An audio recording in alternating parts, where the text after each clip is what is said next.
John, welcome to the Supply Chain Careers podcast. We're very excited to have you on the show today, and we're looking forward to learning more about your career journey and some of the pivots you've made along the way and advice you have to share with our audience. To get started, we would love to learn what sparked that career path into supply chain and what were some of those key moments that kind of led you down the manufacturing side. Yeah. First of all, thank you, Rodney, and thank you, Chris, for just allowing me this opportunity. I have been following you all for a while, so listening to many of your episodes in the podcast. So I'm excited and feel honored that you've asked me to be a part of this. But to answer your question, how did I even start in supply chain? I would tell you it was not my initial aspiration coming out of college, Florida A&M, where I got a degree in economics and business. I was thinking I was going to go into the cushy world of wearing a shirt and tie every day and maybe into sales. And then even really had aspirations to go to law school and be a sports agent. That was my initial aspiration, but you got to start working. And being from Detroit, the opportunity came to go into automotive with Ford Motor Company, where I started out in a leadership development program. And Rodney and Chris, I didn't even really like cars like that. So you say, how did you get into automotive? And I would say that automotive found me, and that was my introduction to supply chain. And I would tell you, being 23 years old and having a two-way radio handed to you, and you're working in an area, maybe 1 million square feet plant, building cars and unionized environment, and they say, here you go. And they're trying to have to figure it out very quickly early on. I would say what inspired me was just the people, right? It was a microcosm of the world inside of those walls, inside of the plant, and just seeing a car go from a piece of sheet metal to 2 or 3 days later, it's now going off of assembly line. That's where I got inspired, and then my curiosity led from there. And then that was where I was able to really at Ford Motor Company learn about production lines and building and developing teamwork and collaboration. From there, I moved into oil and gas supply chain, still building in that manufacturing sector and really learning those lean manufacturing concepts.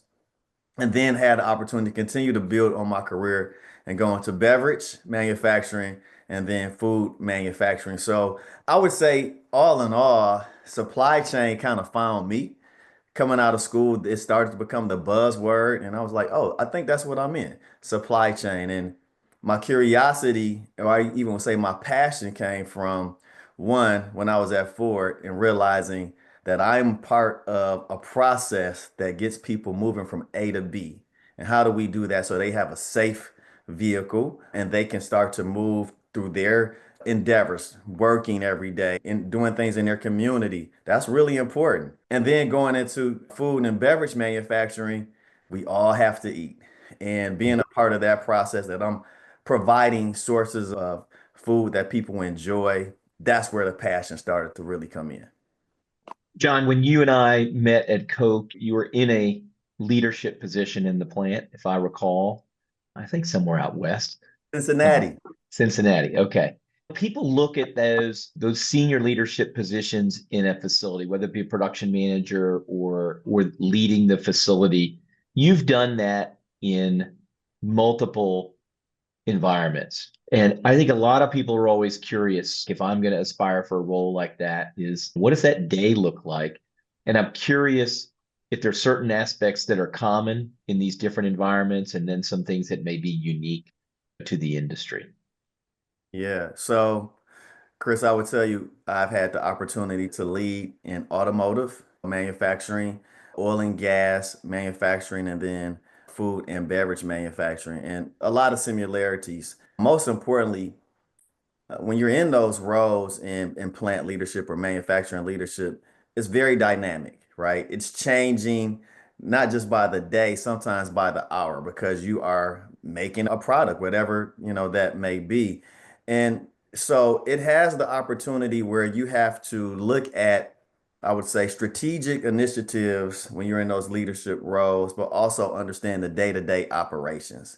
So a lot of it is looking at metrics. Are you performing to and driving metrics on a daily basis, sometimes hour basis, by period, by month? And then a lot of it is also engagement with people. How do you spend your time engaging with people? For me, it's always been about being on the floor when I have those opportunities, talking to people. These are individuals that are doing the actual work. You're trying to provide a guide rail for them to be successful in the work. And so it's a lot of time spending time with individuals on the floor, finding out what's going on, meeting with leaders, supervisors, floor operators, and then just trying to drive that continuous improvement every day. But it starts with communication, right? I find myself trying to have opportunities as much as I can to be out on the floor communicating. And you're learning out there. You're using individuals that do the work, that are the professionals, the subject matter experts, to learn from them and how you can remove obstacles from them. So if you're interested in being in an environment that's constantly dynamic, constantly changing, and a lot of challenges, then that is, I think, something that where manufacturing leads to you potentially having career opportunities. And so that's what it's done for me. And if you look back over those multiple settings, what are the most rewarding times when you're in those type of environments, John? Oh man, it's been many, but they probably all will focus on Chris, the collaboration of teamwork, right? When we're able to take a problem that we're trying to solve and take individuals from different sectors and build a team and then push through a certain barrier or hurdle and using everybody's intuition, everybody's input, and then solve that problem and have success. That to me has always been the most exciting and most rewarding. And then, secondly, I would say as that team building momentum is happening, it's seeing individuals start to get light bulbs in their head and then start to see their aspirations move forward because of what we've done as a team, and then be able to help them in their individual aspirations get to their career goals and meet their North Star. So that's where I get my passion from throughout supply chain. John, one of the couple of questions that we get from the recruiter chair as we support a lot of clients, a lot of industries, multi-site manufacturing. Number one is I'd love to get to that plant manager role. You know, folks want to tend to climb the ladder in that direction. And then once folks get to that level, they look at what's next. And if they're staying in that manufacturing zone, it's often multi-site. So I'd love to hear your perspectives on the core differences, comparing, contrasting single site versus multi site. How did you make that jump yourself? And then what are some of those complexities that you run into, those dynamics? Yeah, great question. Because even though there are similarities between running a site and then multiple sites, I think the biggest difference is single site, you're really focusing on tactical operation and execution. You're spending a lot of time that daily engagement with your team at that site. And then multi-site, you're really trying to be a roadblock remover, right? It's really at that level, giving accountability to your site leaders, providing them resources to be successful. But then it's also about how do you standardize initiatives? How do you standardize routines that you put in place, but still have the flexibility to know what each site may have its differences that they need. And so I Mhm. think those are the differences. For me, it's letting leaders be leaders, right? You try to bring the brightest and the smartest and most empowering leaders that you can, let them lead without micromanaging, but then providing them a roadmap, a guide for them to do that. And I think those are the major differences. Now, multi-site, you're more strategic, but you still have to be flexible to know which sites that you need to provide additional support. And as a follow up, have you been involved with whether it be startups or that's a whole nother dynamic, right? You have a startup facility as well as a turnaround. Those are, to me, when we get requests for that on the recruitment side, that's a special set of skills. Yeah, I would say one of my most rewarding experiences in my career thus far has been blessed to do a startup site, right? So this is taking it from the ground up, concrete laid on the ground, four walls being put up, equipment being installed, and then people, right? And so why it's so rewarding because when you're doing a startup, it's really about building a culture. And how do you want that culture to look and feel and operate so that you're still hitting the bottom line. And so you Mhm. are at a place where you have the opportunity to really mold this Right. operation. It becomes almost like your baby, you're forming it. And so being able to have that opportunity, it was a startup because it's now about the people. Really, you're trying to drive what you want the culture to look like, and you're getting that input from them. So I have found in startups, it's really important to build an empowering team and to be able to get that input from them and then setting the tone very early on. I'm competitive, so it's like from a sports analogy, doing a startup, I don't want to come out like a expansion team, right? I want to be Right. able to compete early on. And the only way that you can do that is building a culture that's fostering empowerment, collaboration, and operational excellence. So that has been the fun part about doing a startup. But I've also been in turnarounds, and that still is a part of culture setting.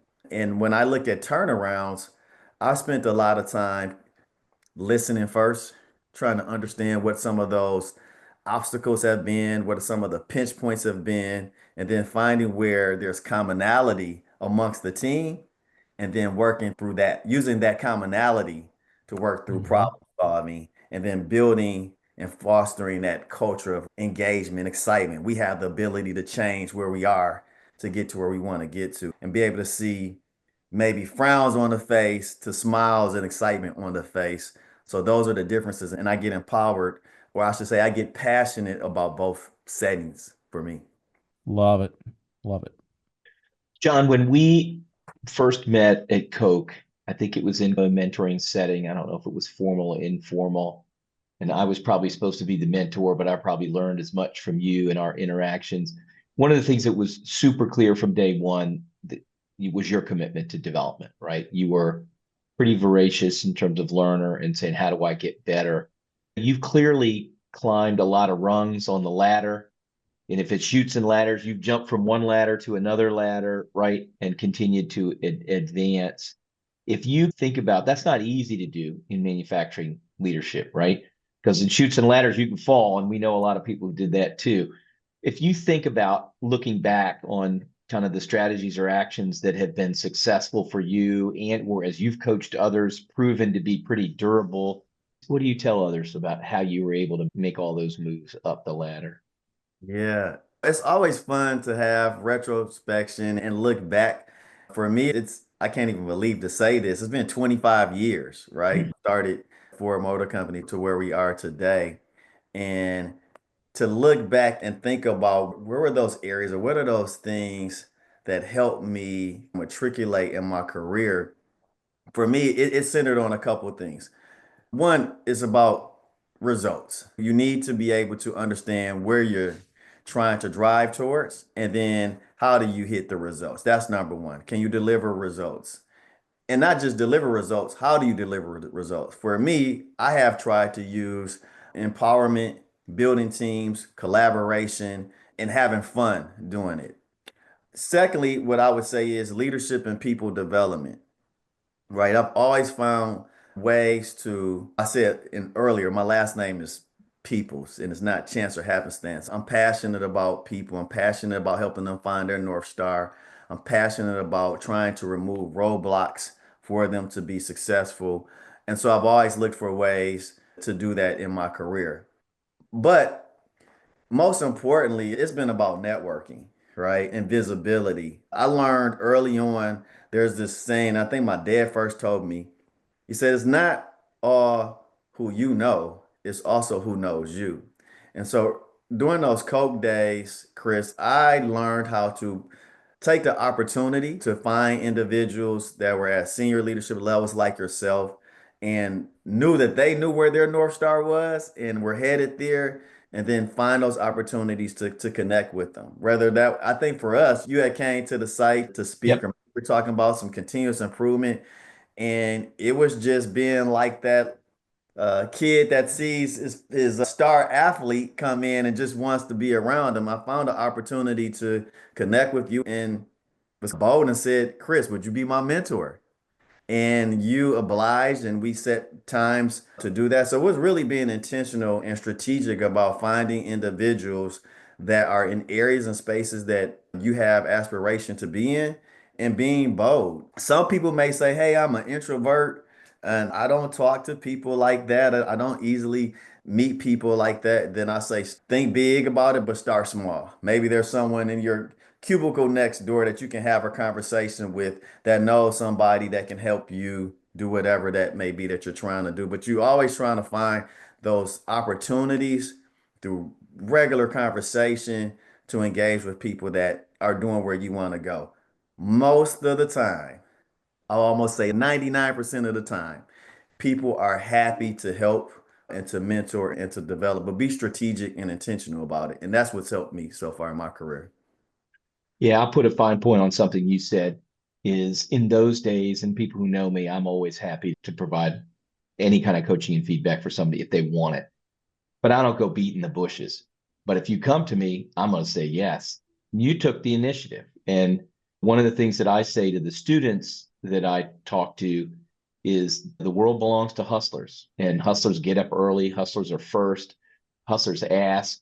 And I mean that in the most positive way, but it's taking that initiative. And I think, John, that's been a trademark for you. Now, I appreciate it. I still do that, and I really stand by it. I'll say this. We've all heard the term, your network is your net worth. And when I think about that term, I've used it, but not just in a financial way of thinking. Intellectual capital is just important as monetary capital. And I've tried to use that network to say, who are those individuals in the space I'm in that are where I want to be, but even outside of the spaces that I've been in that I can connect with, that I can network. But then I always try to bring it back to as much as this individual or individuals are giving me, make it a point of what is it that I can do to help them and serve them. So it becomes a two-way street in building that network. Yeah, that's the key for sure. It's got to be two way. The moment you come in me versus you, it just doesn't hit as well. Absolutely. So John, switching gears, and I'm going back into my mind with conversations I've had with at times working on various food and beverage plant manager searches as an example. And we'll get this type profile where the hiring manager is saying that they absolutely need to have beverage experience. Sometimes they'll get into certain categories or certain equipment and technology for the general manager role. And in my mind, I'm thinking it's the general manager role, and the people under that individual should be the technical experts. So anyway, it's a back and forth struggle sometimes, but I'd love to hear your perspective on that. We could just even compare food versus beverage. They fall under that CPG industry segment. But I'd love to hear your take on that. What are some of those fundamental differences when you think about the processing, the equipment, the goals, the challenges, and what's your philosophy on if you can do food, you can do beverage, or vice versa? Yeah. So I would say that one, there's so many similarities. There are probably more similarities than differences when you talk about food and then beverage manufacturing. And probably a lot of similarities when I think about coming from auto industry, even oil and gas manufacturing over to food and beverage. There were still some core competencies and principles that we use. Lean manufacturing transcends across many industries and spaces. But probably some of the differences that I've seen and know to be in food versus beverage manufacturing is normally a little bit more highly automated. You're looking at speed and how fast those machines can get cans or bottles out if you're talking about a filler line. Whereas in food, it sometimes is a little bit more manual at times in terms of some of the processes. But again, similarities are going to be similar when you talk about process control, when you talk about efficiencies. Main differences, I think food has a little bit more stringent requirements as you talk about food safety, because now you're talking about multitude of different ingredients going on, allergens that could be impacted. So I think it's a little bit more stringent on that food safety side, but there's so many similarities on both, right? Are you food safe? Are you keeping your people safe? Are you looking at where there are bottlenecks in operations or Are you able to remove those bottlenecks? But in all, both of them, it takes a tremendous amount of, I would call, supply chain coordination, right? To be able to be successful in those food versus beverage. But I think those differences you'll see is just in where governmental requirements are a little bit more stringent on the food side, and you may see a little bit more manual operation on the food side too. Yep. What are your thoughts, Chris? Anything to add? No, it's a great question because we've seen people go from one side to the other. And I guess to me, there's other dynamics to it in terms of whether you're in a brand owned environment or a third party environment. And both are shifting that I think create their own challenges to it. But bottom line is in all of those operations, safety matters first. In all of those operations, quality matters next. And I think after that, it's employee engagement because there are not enough people to do these jobs. And in most markets, someone can walk from you and go down the street and get same pay or better pay. So it's got to be a great place to work. And to me, only then you've got to say, how do we make sure we can be effective every day, which is run the schedule. And then after that, we've still got to say, then how do we get more efficient? And I'm not the expert at it, but to me, those things are always going to be in common. And I think beyond that, all of the technology and processing packaging work can be learned. If that, and again, John, I'm the outside in guy, so you can say, Chris, you got it wrong, but that's how I would simplify it. No, you have it right. You hit the nail on the head. In those environments, first is safety, right? And you mentioned that. And not just physical safety, Chris, it's also about mental and emotional safety, right? When you think about when we went through the pandemic 4 years ago, we just didn't have to protect individuals physically because of what we were going in. You had to find ways, how do you emotionally support people to be safe and that they're working in a good headspace? And then obviously quality is utmost important when you're talking about putting any type of beverage or food product in your body, in your system. Always learn quality can be something. Production, yeah, it may get you reprimanded if you're not hitting, but quality may get you a lack of looking for a new opportunity. Amen. And so having quality, safety and quality, I would not even say one, two, they're parallel with each other in terms of their importance. And all of that starts with engagement and empowering your team, right? You can look at certain sites or organizations, and I've tried to measure and just look, okay, what's their safety record start off like, and then where has it climbed to or where has it gone down? That could tell a sign of what that empowerment is like in that organization. What is that engagement like? Because when people feel safe physically and emotionally, they will work safe, but then you'll see the output kind of copy that. I think that's a bet, and you always have to make that bet. And I think most of the people we know who made that bet end up winning more often than not. Absolutely. John, we talked about networking, and when I was in a big company, I was a believer in it. One of the things you realize once you move from company A to company B is that internal network is not always as transportable as you might like. Then I learned and coached people, you've got to invest in both the internal and an external network. And I think you've seen all of that. What are your tactics or techniques to manage that effectively in terms of your advice to others and in that? And then in your mind, how has it really made a difference for you? Yeah, I would tell you, I have a passion for networking. I have a passion for connecting with people and relating with people. So sometimes some people may think it comes a little easier for me, but I would tell you it's been a game changer in my career. Having the opportunity to, when we were working together at Coca-Cola, to connect with you and get guidance and mentorship from you, even to this day, has been invaluable. But I would say throughout my journey, it was about building relationships, forming mentors, connecting with peers, those that are doing things that I either aspire to do or even not aspire to do, learning from them, taking those opportunities where I can get guidance from them has opened doors that I would not have been able to do on my own, and it's been able to help me navigate through challenges that I would not have been able to do on my own. So it's been paramount in my career success to find opportunities to network. And like I said, small organizations, larger organizations, there are always people around that that we are connected with, right? Whether we think they're our best coworker, friend at work, how do you find a way to connect with them? We all have something that we relate to each other in and with. And if you can start there as your baseline and then say, okay, where are there opportunities to learn from this individual, share information from this individual, partner and collaborate with them, I think that can help grow your grow and expand your opportunities by doing that. So that's what I've used to be like my guiding light, whether it's a smaller organization or larger organization. And then I would say opportunities like LinkedIn. Now that we what have LinkedIn for the last 10, 12, 13 years, people are really using LinkedIn.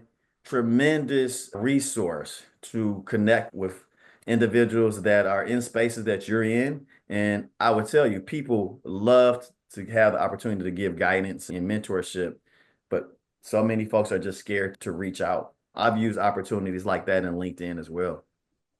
John, would you say there's anything specific for our audience that's either working in manufacturing now or aspiring to move into that area? We are starting to see a lot more activity, and there's talent shortages all over the place, regardless of industries.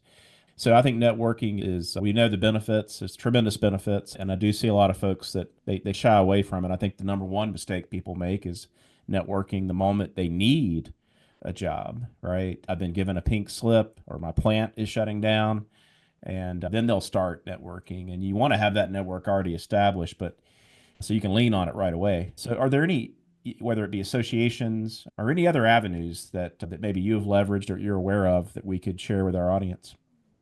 Yeah, I'm gonna tell you the biggest one is using LinkedIn. Yeah. And LinkedIn, it could be your one-stop shop, so to speak, because there are networks within that network of LinkedIn that you can reach out to, that you can find almost any and every subject matter in every industry is going to have a LinkedIn presence. I've used LinkedIn, and then what you start to find is those individuals that you may have in common within your network is don't be shy to reach out to them. Send them an engagement email.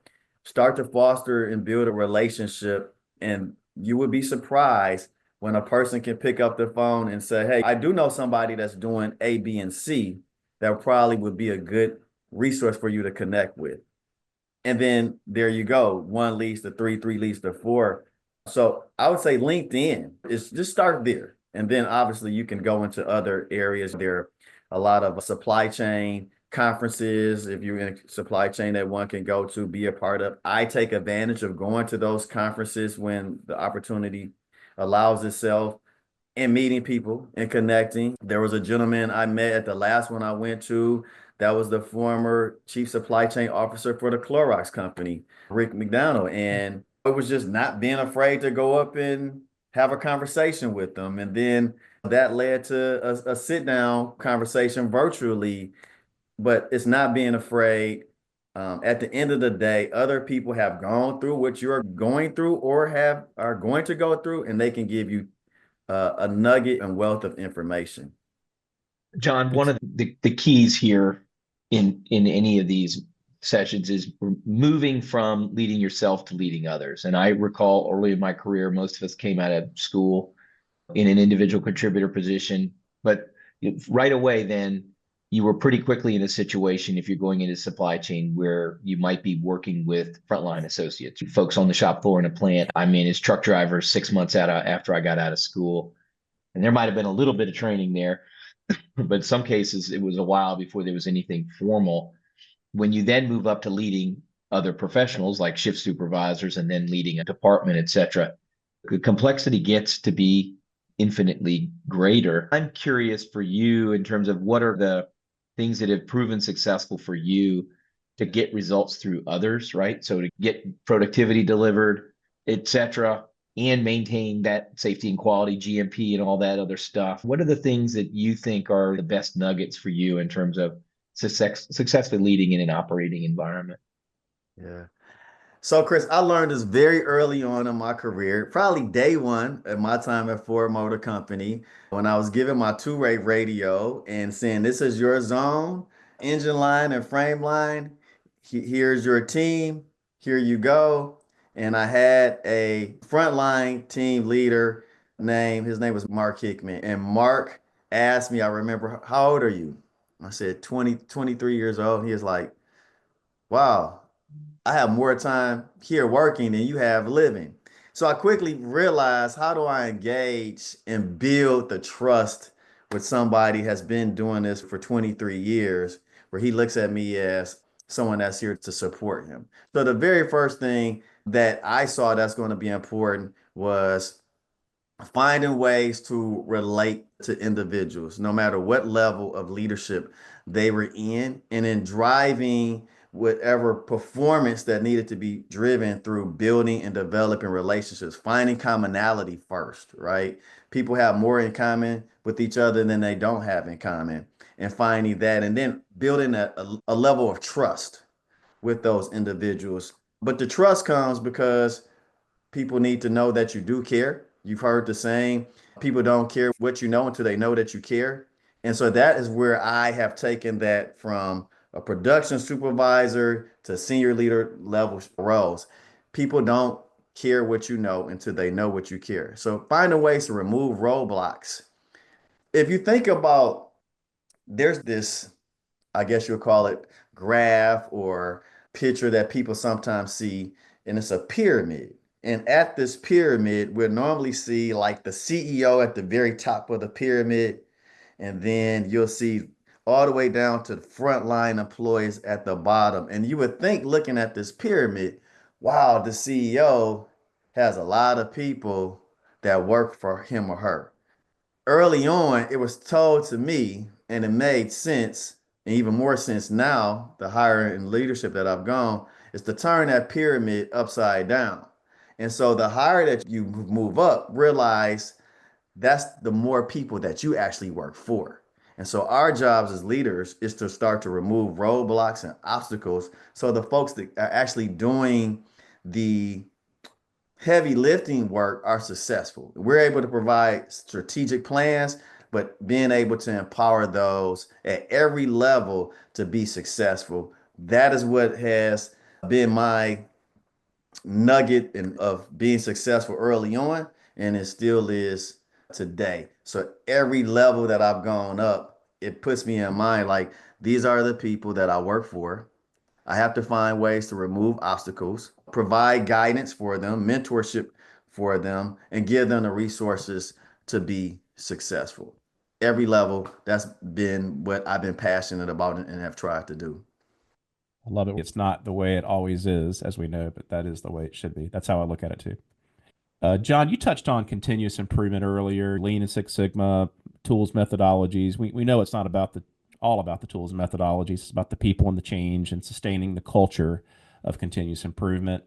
And so back at Coke, I had these CI teams, and it was so impressive to see how these teams started at corporate and then they grew out into the factories, the large factories.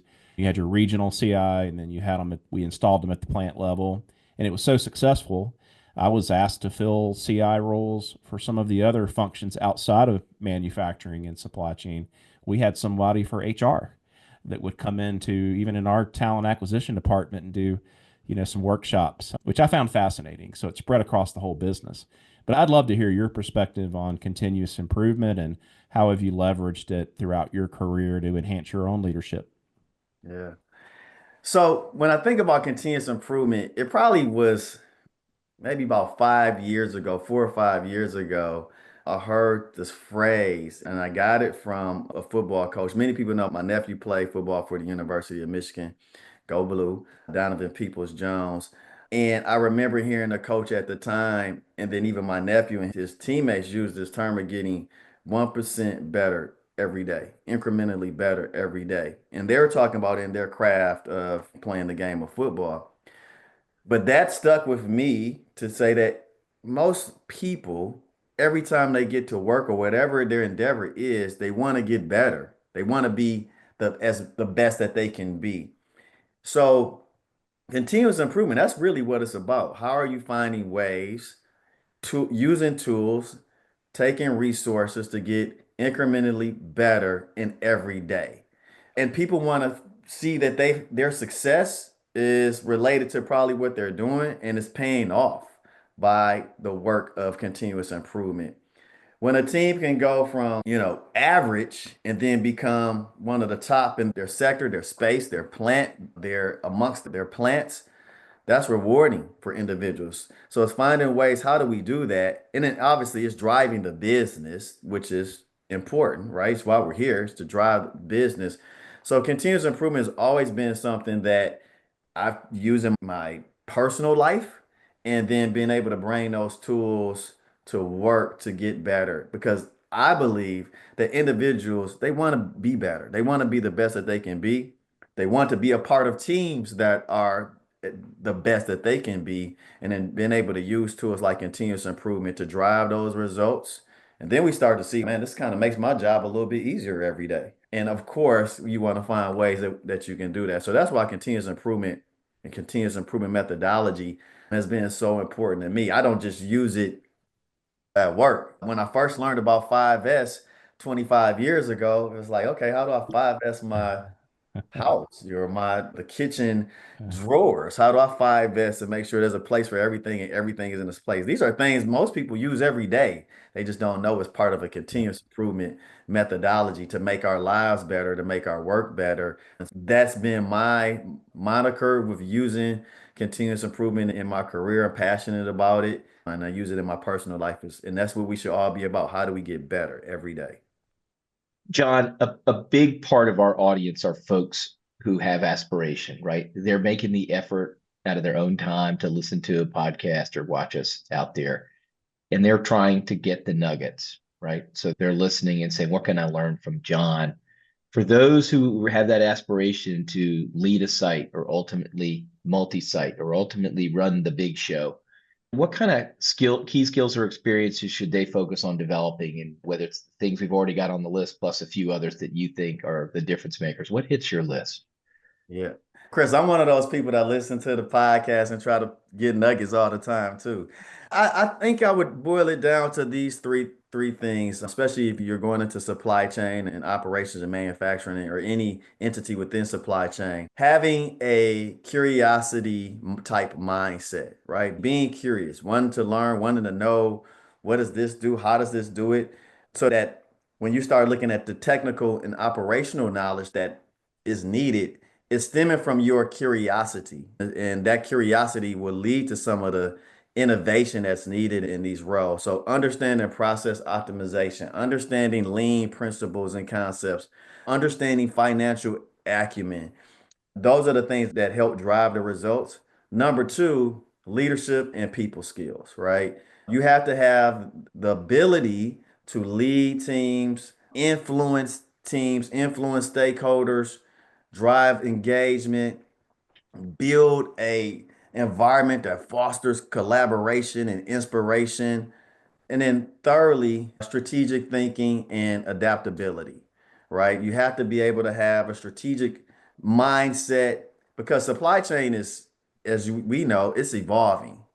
And so you have to be a change maker and be open that change is going to happen within supply chain, trying to stay ahead of the curve, embracing technology. And that adaptability part is just being flexible because you're going to be in an environment that changes sometimes by the hour, by the minute. It changes through world events like we all saw with COVID. And so you have to be able to have that ability to be adaptable and flexible and then problem solving, right? If you want to be in an environment where you're going to be problem solving every day, I would say supply chain is probably an area that you may want to consider. So those three things: technical and operational knowledge, leadership and people skills, and then strategic thinking and flexibility.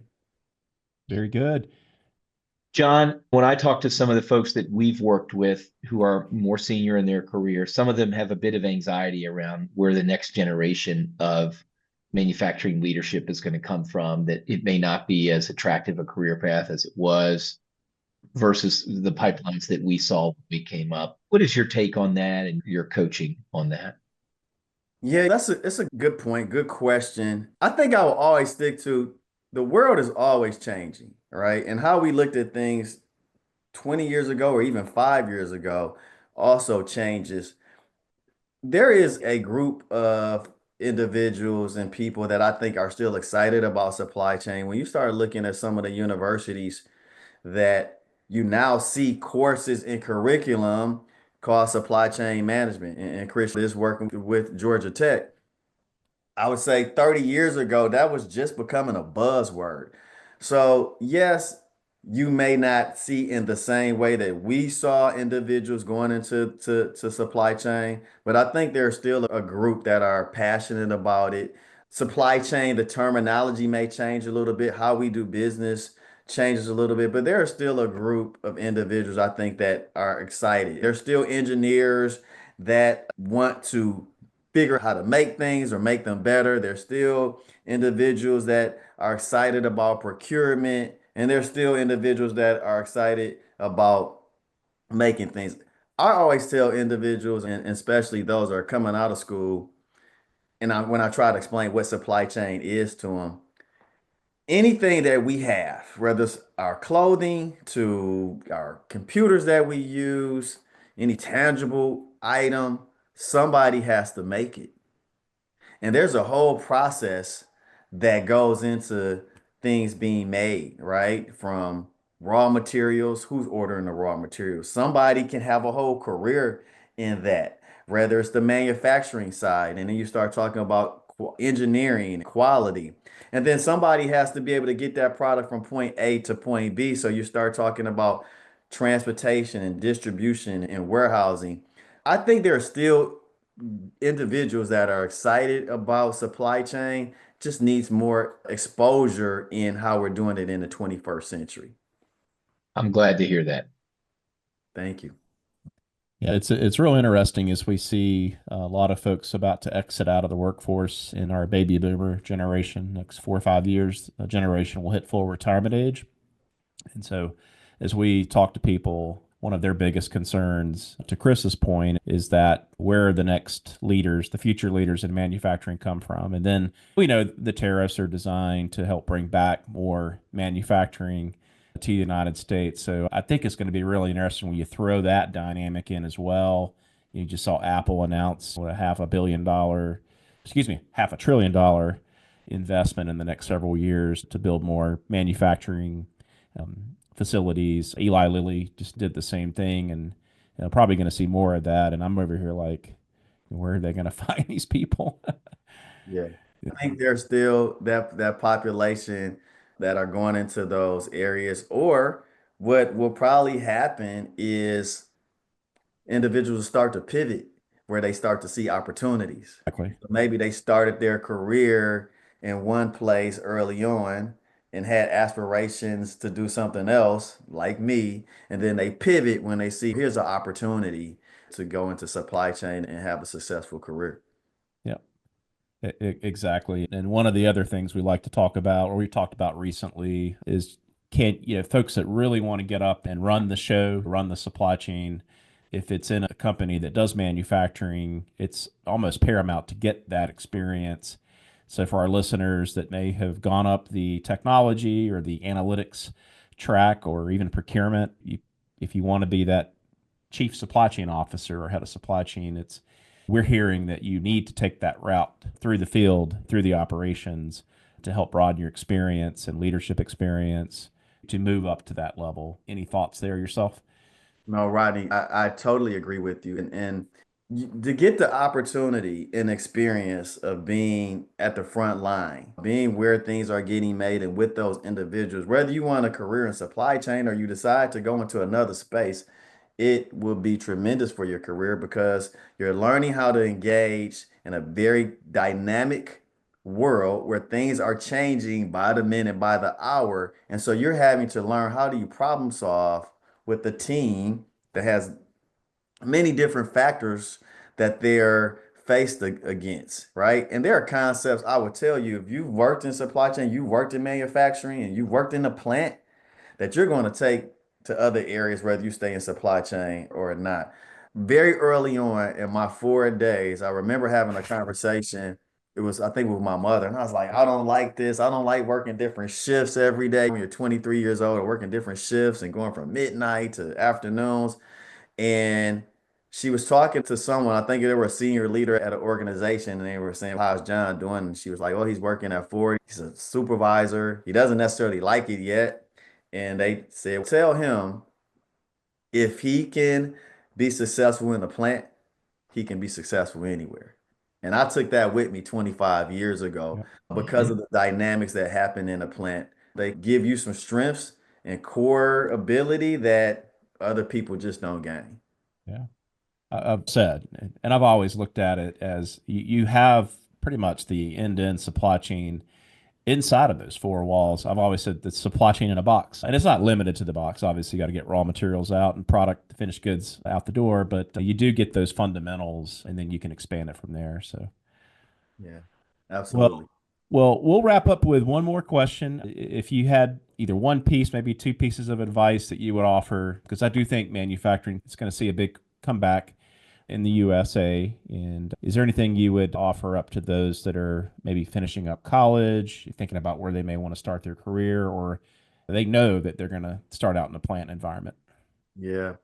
I would say, one, be curious and embrace continuous improvement every day, continuous learning as well. And have a mindset where you are also having a continuous learning in your personal life, right? Having that curiosity that leads you to seeing different things. Curiosity actually leads to innovation, right? Every product that we have has come because somebody was curious about something, and then that's where innovation came.